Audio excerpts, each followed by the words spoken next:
சற்று முன் கிடைக்கப்பெற்ற மிக மிக முக்கியமான செய்தி ஒன்று வெளியாகியிருக்கு. அதாவது திமுக தலைவரான ஸ்டாலின் அவர்கள் இந்த ஆண்டோட அவரோட ஆட்சி முடிய போகுது எனவும் இனி 2வது முறை அவர் ஆட்சி அமைக்க முடியாது என்கின்ற தகவலுக்கும் கிடைச்சிருக்கு. மேலும் அவர் 2026 ராஜினாமா செய்யும்போது ஆளுநர் RN ரவி கிட்ட தான் அவரோட ராஜினாமா கடிதத்தை குடிப்பார் எனவும் ஒரு செய்திகள் கிடைச்சிருக்கு. இதன் மூலமாக RN ரவியை அவமானப்படுத்திய ஸ்டாலினே அவர் கையிலேயே பார்த்திங்கன்னா ராஜினாமா கடிதத்தை கொடுக்க வேண்டிய நிலைமை ஏற்பட்டிருக்கு. ஆனால் ஸ்டாலின் அவர்கள் எப்படி இருந்தாலும் நம்ம 200 தொகுதிக்கு மேலே ஜெயிப்போம், அதனால் கண்டிப்பாக 2வது முறையும் திமுக தான் ஆட்சி அமைக்கும் என உறுதியோடு நம்பிக்கொண்டு இருக்கார். ஆனால் சூழ்நிலை அப்படி கிடையாது. கண்டிப்பாக 50 தொகுதிகள் கூட அவங்களால ஜெயிக்க முடியாது அப்படின்ற சூழ்நிலை ஏற்பட்டிருக்கு. அதுக்கு காரணம் தென் மாவட்டமாக இருந்தாலும் சரி, வட மாவட்டமாக இருந்தாலும் சரி, எங்கே சென்றாலும் ஸ்டாலினுக்கு எதிர்ப்பு மட்டும்தான் வருது. எங்கேயுமே ஸ்டாலினை ஆதரிக்கலை. அது ஏன்னா அவர் 20% கூட அவர் சொன்ன வாக்குறுதியிலிருந்து நிறைவேற்றலை. கிட்டத்தட்ட 520க்கு மேலே வாக்குறுதி கொடுத்தாங்க. அதில் ஒரு சில வாக்குறுதிகள் மட்டும்தான் நிறைவேற்றுறாங்க. அதனால் மக்கள் பார்த்திங்கன்னா நம்ம திமுக தலைவர் ஸ்டாலின் மீது அதிருப்தியில் இருக்காங்க.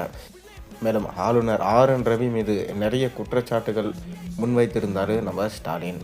அதனால் மீண்டும் பார்த்திங்கன்னா ஆளுநர் RN ரவியிடமே அவருடைய ராஜினாமா கடிதத்தை கொடுக்கும்போது இது தக்க பதிலடியாக இருக்கும் என ஒரு சின்ன நியூஸ் கிடைச்சிருக்கு.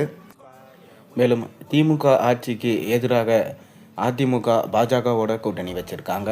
அது மட்டும் இல்லாமல் விஜய் அவர்கள் தாவேகா அப்படின்ற கட்சியும் ஆரம்பிச்சிருக்காரு. தாவேகாவோட ஓட்டு சதவீதத்தை அதிமுகவோட இணைச்சாங்கன்னா கண்டிப்பாக அதிமுகவும் தாவேகாவும் கூட்டணி வச்சா திமுக தலைவர் ஸ்டாலின் எதிர்க்கட்சி அந்தஸ்தை கூட இழந்துடுவார் அப்படின்றதான் கருத்து கணிப்புகள் வந்து கொண்டு இருக்குது. ஆனால் திமுக தலைவர் ஸ்டாலின் அவர்கள் அவர் சொன்ன வாக்குறுதிகளிலிருந்து 20% நிறைவேற்றியிருந்தால் கூட இந்த அளவுக்கு நிலைமை இப்படி ஆகியிருக்காது. கண்டிப்பாக மக்கள் தானாகவே ஓட்டு போட்டிருப்பாங்க. அவங்க கொடுத்த வாக்குறுதிகளை மக்கள் மறக்கவும் இல்லை, அவங்க செஞ்ச ஊழல்களை மக்கள் மறக்கவும் இல்லை. திமுக ஆட்சி ஒன்லி அவங்க சொத்து சேர்க்கறதுக்காகவும் மக்களை பயன்படுத்திக்கிட்டாங்க. அவங்க இன்றைக்கி வரைக்கும் மக்களுக்கு பாதுகாப்பான விஷயம் எதுவுமே செய்யலை அப்படின்றதான் மக்கள் குற்றச்சாட்டு வச்சுருக்காங்க.